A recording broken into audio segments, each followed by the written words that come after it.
You're looking at about a year of me not being able to say no to orange equipment that finds me one way or another. In this video, I'll be working on this Husqvarna 350BT backpack blower that a good buddy gave me. In an upcoming video, I'll be working on this Echo SRM 225 trimmer that came from a neighbor I did some work for.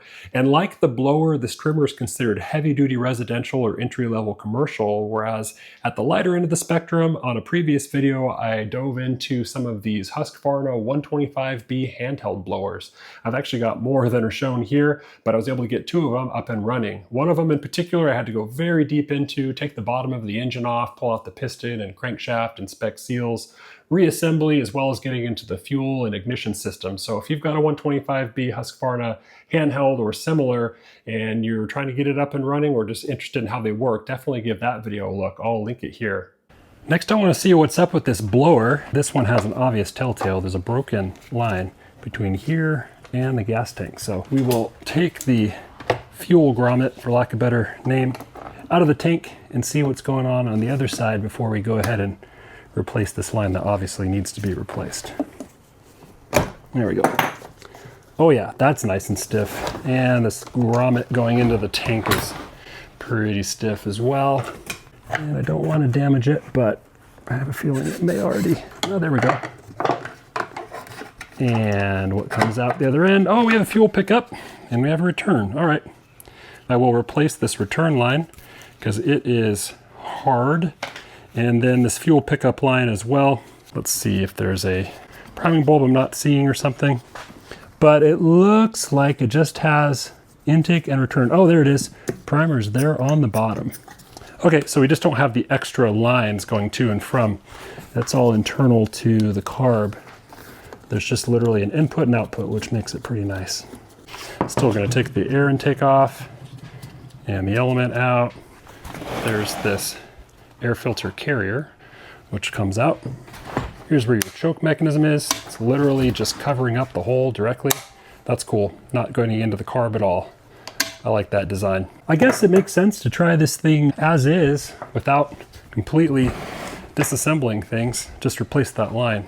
So that fuel pickup line is actually a little smaller, and then I guess this fuel return line is a little bigger on the OD at least.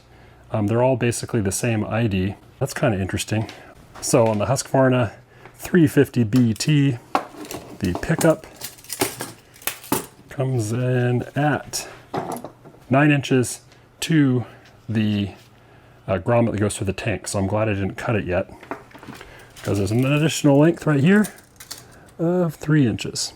So we're going to go 12 inches full foot on the fuel pickup, and then the return, I don't think I can even straighten it with how damaged it is.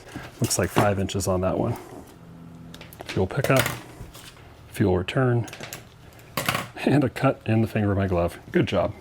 So I'll use a bit of WD-40 for letting those hoses slide through it a little bit more easily. The fuel pickup was actually through the small hole. Let's put it back the same way. Oh yeah, that hose is a little bit on the small side, but we're gonna make it work by just using my small needle nose to stretch this out a little bit. And I suspect it'll just return to size, but it might give me a little bit of time where it's opened up big enough. There we go. To slide it on. That is a tight hose. There's no way that you really need the clip to hold this on, but it was there, so I'll install it. Okay, fuel pickup clip back in place. And then we just need a return line. So we'll feed it down into here, where I wish it was just a little bit bigger. And then I actually have a spare one of these unions. So as on other machines, I'm gonna stick the union in the end there, and then it'll kind of act as like a stop to keep it from pulling out. Let's clean up the top of the tank here, and we'll drop the fuel pickup down in there. And actually I'm going to attach the pickup first, because the pickup fitting is tough to get this hose over, and now the fitting into the carb is likewise difficult. We'll open it up a little bit. But I guess this is why we don't need a clip on this end. That's a tight, tight, tight fit. Come on, come on. There you go. All right.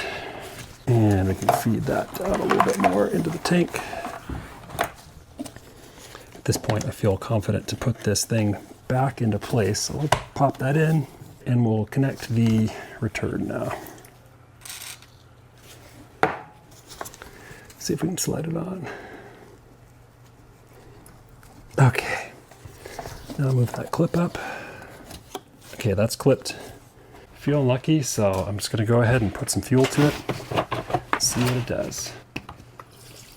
I wanna fully submerge that fuel pickup since it's gonna be bone dry right now. And we'll just turn it over here so that it falls down to the end. No retainer on there, might take care of that later, but all right, we're closed up. I've never run this before. I think we have just, okay, stop is up. So then I bet run is down. Yep, let's try that. We got a trigger on here, of course. The throttle.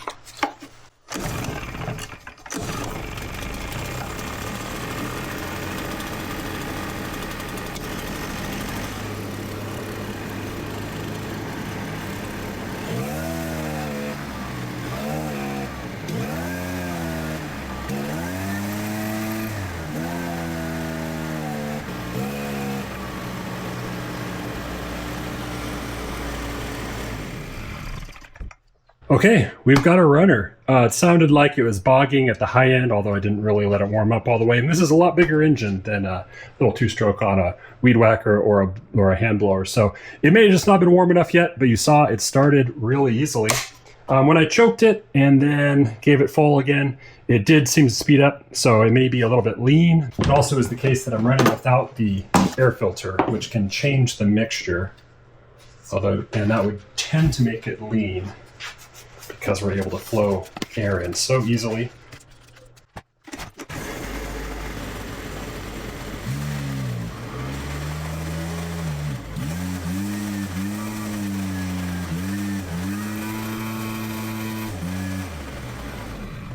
I ran this blower for a number of hours yesterday, and once I let it actually warm up all the way, it runs great at full throttle, but I feel like I have to keep my hand on the trigger to keep it from dying at idle. So to deal with that, it's pretty simple. You just turn up the idle adjustment screw, which is up here, hidden behind this cover, but easily accessible from the outside with a little screwdriver, orange of course.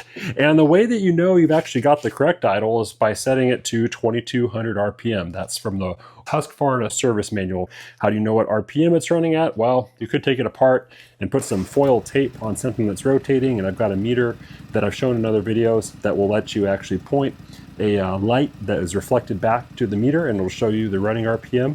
There's another way I like to use, which is using one of these inductive tach hour meters. And I've also done another video where I've installed this same meter on a number of different pieces of equipment that I use. And what I love about it, besides being able to know, when it's time to change oil and tuning carbs and setting governors for the right RPM, is the actual method of installation. It just requires this wire. You wrap it around the spark plug wire in one end, and then you put the other end through the meter, and it creates an inductive signal that this meter is able to read. And there's no other connections required. So let me set that up now. Okay, I've taken off the air cleaner cover so you can see the screw I'll be adjusting. I also added fuel because you don't want to be tuning this when you have low fuel and possibly are just sucking air into the intake. That's going to affect your idle, of course. And then I've set up the hour meter down here where hopefully you can see it. So let's go ahead and flip this thing on and see what we're idling at. Okay, we're sitting right around 1800 RPM. When we start turning the screw in, we want to hit 2200 if we can.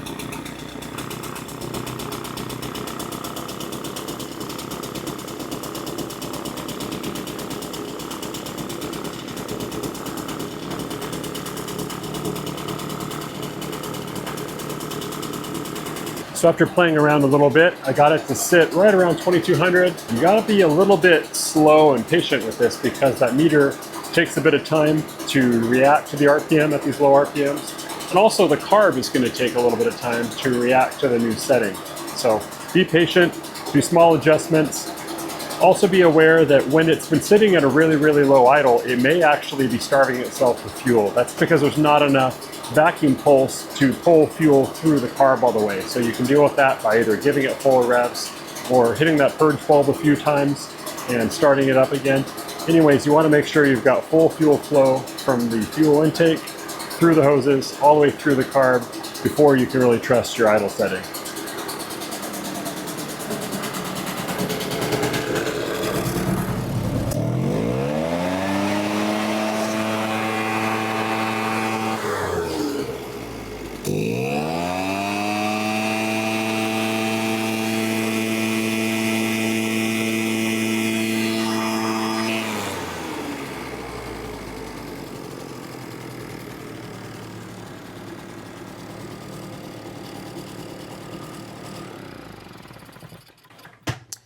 Okay, we held a good idle right around 2200 RPM where you're supposed to be.